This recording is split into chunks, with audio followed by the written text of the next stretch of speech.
about 30 feet high, and they were planted at the end of World War I, when all the trees were knocked down. They planted these things, so when you got into the Hurtgen forest, you couldn't hold on to the man ahead of you because the trees were so dark.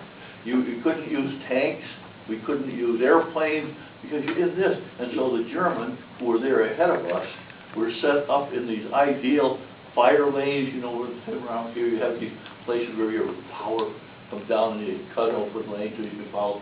They knew that we'd have to be going up, so they set up the guns to do that. But it was awful.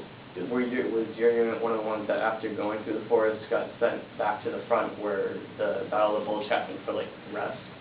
Well, it was so badly involved.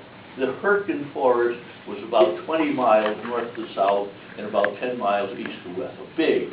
Actually, there were 4 different forests, but we Americans just referred to the whole thing as a Hurtgen forest. At the very south end of that, you came into the Ardennes. And that was the area from there down south that when the Germans broke through the Battle of the Bulge, they came through the Ardennes. So this was at the very southern end of the Hurtgen forest. So we, not we individual, but other American divisions, pardon me, other divisions had been fighting through here and not being able to get through the Hurtgen forest because the Germans had the wonderful success. So they finally took us down. Good afternoon. The following students have messages, most of you, that you need to come